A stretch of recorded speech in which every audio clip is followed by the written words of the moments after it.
What's up, y'all? Just wanted to do a little video to talk about my process with the K-swap, where I'm at, and what had to be done. All right, so let's get started. So first off, let's just start off with the motor. Of course, the other engine had to come out. This is the K24 Z7 with the RBC intake manifold. And that's actually an 8th gen Civic Si transmission. So we'll talk about those differences later. Everything here, motor mounts fit perfectly. No, there was no drilling on anything else. Everything was good. The only thing that bothered was actually, as you can see, I was changing the timing chain with my guy, and it had to loosen all of this stuff up. But this right here, I'm gonna put the other bolt. But what's gonna be in the way, if you're ever thinking about doing the same thing I'm doing, your brake lines are gonna be in the way a little bit, but you can just move them around. Just don't pull too hard that you break a motor mount, bracket, everything fit perfectly here and there. Same thing for the transmission. Everything fit perfectly. There and there. This is the ECU. This is the same case for the stock ECU. I just cut one side, because the difference is this one has two sides that needs to get mounted versus the other one. As you can see, I created a little plate for the master cylinder over there. So the stock cables from the fuse box that goes inside the car on the R18, it goes in there. Well, that's what the pedal and the clutch master cylinder. So it had to get rewired. Now, as you see, I had to make a hole here. Not done with this yet. This is gonna go in there nicely done. I'll give you an update on that. And with this change, that means all of your wiring that does not have to do with the engine, they're all connected to this, like your headlights, your ABS, sensors, wall plugs, and also airbags, even for the front, anything that's not engine related. So basically the wires come from here, go all the way around, and even all of this had to get replaced. The other one, I'm gonna see if I can fit this in there. That's the other one that goes in there. That's the one on the driver's side. I'm gonna put that in there too as well, but I'm not worrying about it right now. Your wiper motor plug as well, the rack and pinion with the fuse box. I attached this here. I just screwed it on with a 10mm bolt. I just put on the shift cables not too long ago. So as you can see, I'm gonna clean up this thing right here. So I removed the whole bracket that was here with all the cables. I opened it up.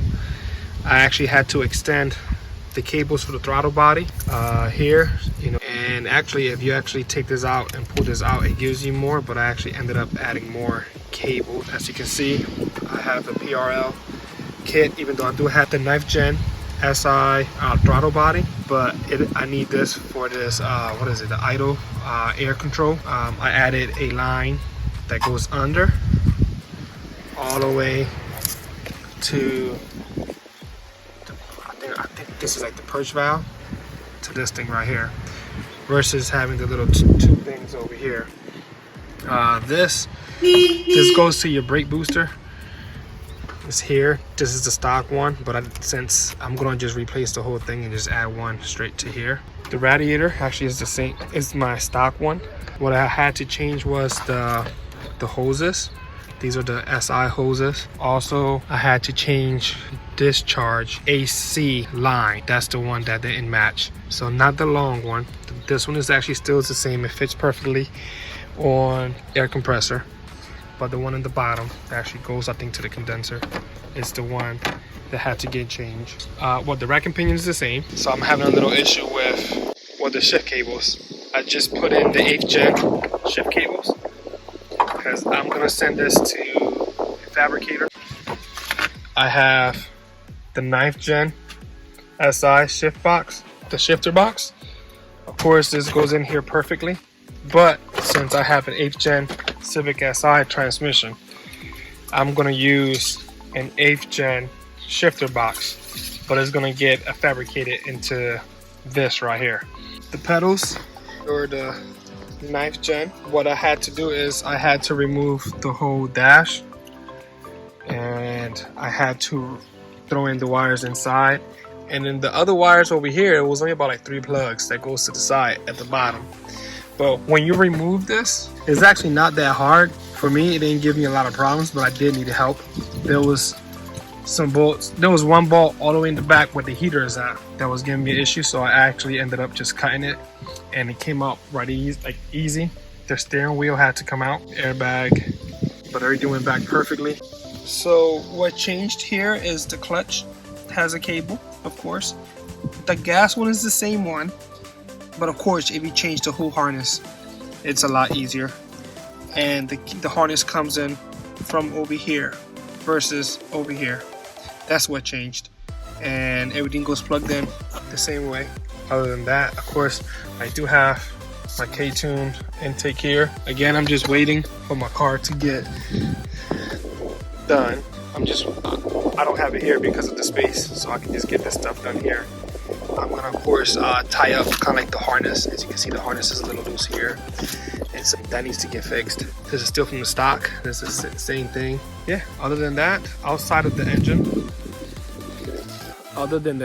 I did have to change the spindles, the rotors, the calipers, the spindles. The subframe had to come out. It was a different one. If I had everything all just in one place, it could have been done over the weekend, but there was a lot of things that I didn't know I need, so it's taking me a lot longer than expected.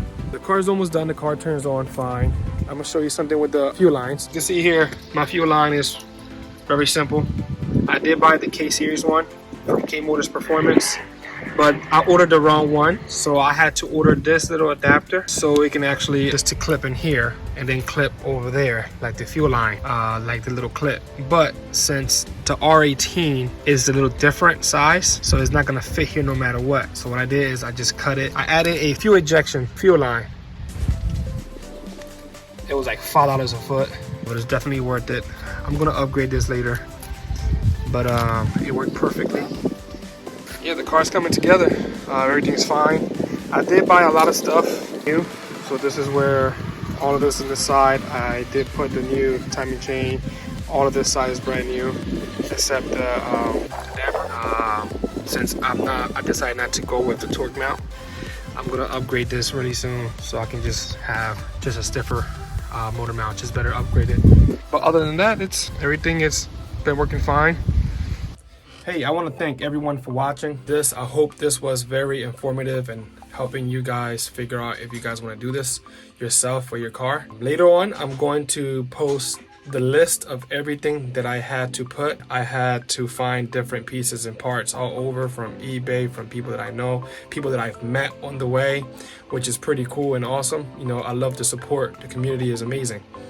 But I also want to thank Rick for helping out, Manolo, Ralph Jr., Dave looked out big time with the timing and all that stuff.